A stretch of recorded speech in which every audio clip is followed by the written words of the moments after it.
ہم نے امانت پیش فرمائی زمین آسمان اور پہاڑوں پر، انہوں نے اٹھانے سے انکار کر دیا۔ وَحَمَلَهَا الْإِنسَانُ، اور انسان نے اس امانت کو قبول کیا۔ وہ امانت کیا ہے؟ وہ انسان کون ہے جس نے اس امانت کو قبول کیا؟ اِنَّا عَرَضْنَا الْأَمَانَةَ عَلَى السَّمَاوَاتِ وَالْأَرْضِ وَالْجِبَالِ فَأَبَيْنَ أَن يَحْمِلْنَهَا وَأَشْفَقْنَ مِنْهَا وَحَمَلَهَا الْإِنسَانُ إِنَّهُ كَانَ ظَلُومًا جَهُولًا لِيُعَذِّبَ اللَّهُ الْمُنَافِقِينَ وَالْمُنَافِقَاتِ وَالْمُشْرِكِينَ وَالْمُشْرِكَاتِ وَيَتُوبَ اللَّهُ عَلَى الْمُؤْمِنِينَ وَالْمُؤْمِنَاتِ وَكَانَ اللَّهُ غَفُورًا رَحِيمًا۔ سورہ احزاب کی یہ دو آیتیں، اس میں خالق کائنات نے ارشاد فرمایا اِنَّا عَرَضْنَا الْأَمَانَةَ عَلَى السَّمَاوَاتِ وَالْأَرْضِ، کہ بے شک ہم نے امانت پیش فرمائی آسمانوں اور زمینوں پر، والجبال اور پہاڑوں پر، فَأَبَيْنَ أَن يَحْمِلْنَهَا وَأَشْفَقْنَ مِنْهَا وَحَمَلَهَا الْإِنسَانُ، تو انہوں نے یعنی زمین آسمان اور پہاڑوں نے اس امانت کو اٹھانے سے انکار کر دیا۔ زمین آسمان اور پہاڑوں نے اس امانت کو اٹھانے سے انکار کر دیا اور اس سے ڈر گئے۔ وَحَمَلَهَا الْإِنسَانُ، اور آدمی نے، انسان نے اس امانت کو اٹھا لیا۔ إِنَّهُ كَانَ ظَلُومًا جَهُولًا، کہ بے شک انسان جو ہے اپنی جان کو مشقت میں ڈالنے والا بڑا نادان ہے۔ لِيُعَذِّبَ اللَّهُ الْمُنَافِقِينَ، تاکہ اللہ عذاب دے منافق مردوں کو، والمنافقات اور منافق عورتوں کو، والمشرکین اور مشرک مردوں کو، والمشرکات اور مشرک عورتوں کو، وَيَتُوبَ اللَّهُ، اور تاکہ اللہ توبہ قبول فرمائے، عَلَى الْمُؤْمِنِينَ وَالْمُؤْمِنَاتِ، مسلمان مردوں کو اور مسلمان عورتوں کی، وَقَانَ اللَّهُ غَفُورًا رَحِيمًا، اور اللہ بخشنے والا مہربان ہے۔ اب اس آیت میں خالق کائنات نے ارشاد فرمایا کہ اِنَّا عَرَضْنَا الْأَمَانَةَ، ہم نے امانت پیش فرمائی زمین آسمان اور پہاڑوں پر، انہوں نے اٹھانے سے انکار کر دیا۔ وَحَمَلَهَا الْإِنسَانُ، اور انسان نے اس امانت کو قبول کیا۔ وہ امانت کیا ہے؟ وہ انسان کون ہے جس نے اس امانت کو قبول کیا؟ اللہ رب العزت نے زمین آسمان اور پہاڑوں کے اوپر امانت پیش کی، انہوں نے انکار کر دیا۔ دوسری طرف اللہ رب العزت نے آدم علیہ السلام کو سجدہ کرنے کا حکم دیا، سارے ملائکہ نے سجدہ کیا الا ابلیس، صرف ابلیس نے سجدہ نہیں کیا۔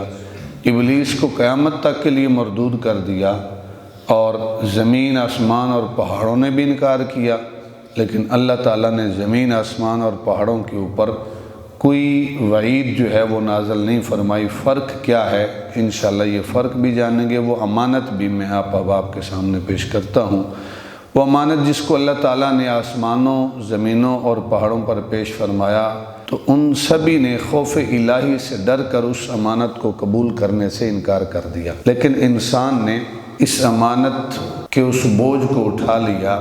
سوال یہ ہے کہ وہ امانت در حقیقت کیا چیز تھی؟ وہ امانت تھی کیا؟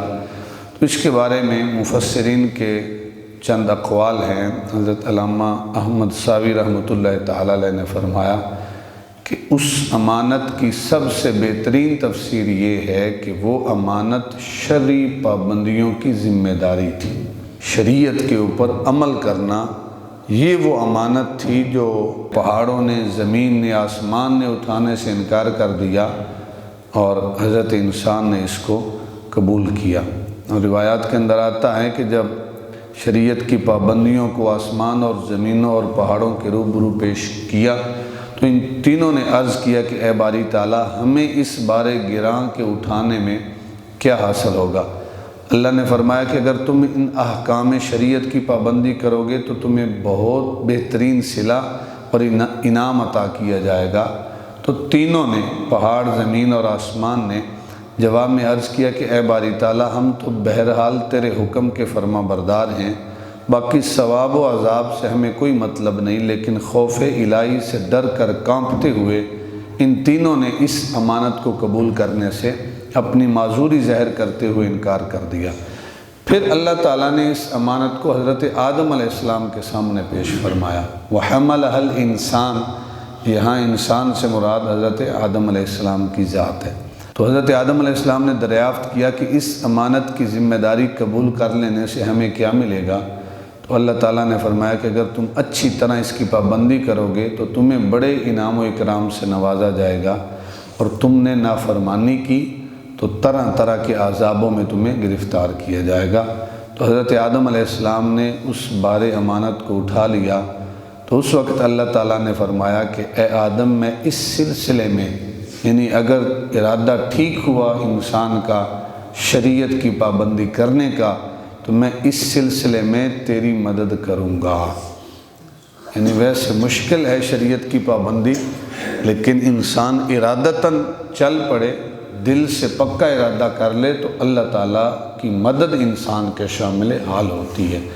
اور وہ شریعت پر عمل کرنا جو مشکل ہے، جب انسان ارادتاً چل پڑتا ہے اللہ تعالیٰ اس میں مدد، جب اللہ کی شامل حال ہوتی ہے تو انسان شریعت کی پابندی کرتا ہے۔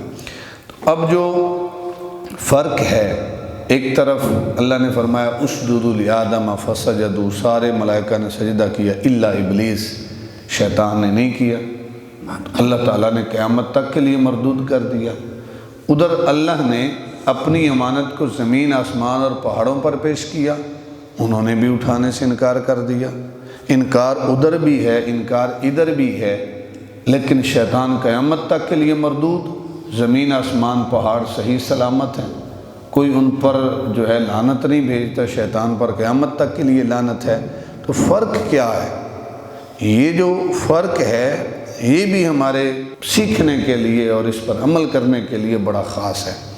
فرق یہ ہے کہ ابلیس نے سجدہ آدم علیہ السلام کے بارے میں خدا کا حکم ماننے سے انکار کیا، تو وہ راندہ درگاہ الہی ہو کر دونوں جہان میں مردود ہو گیا، مگر زمین و آسمان اور پہاڑوں نے امانت کو اٹھانے کے بارے میں حکم الہی ماننے سے انکار کیا، تو وہ بالکل معتوب نہیں ہوئے۔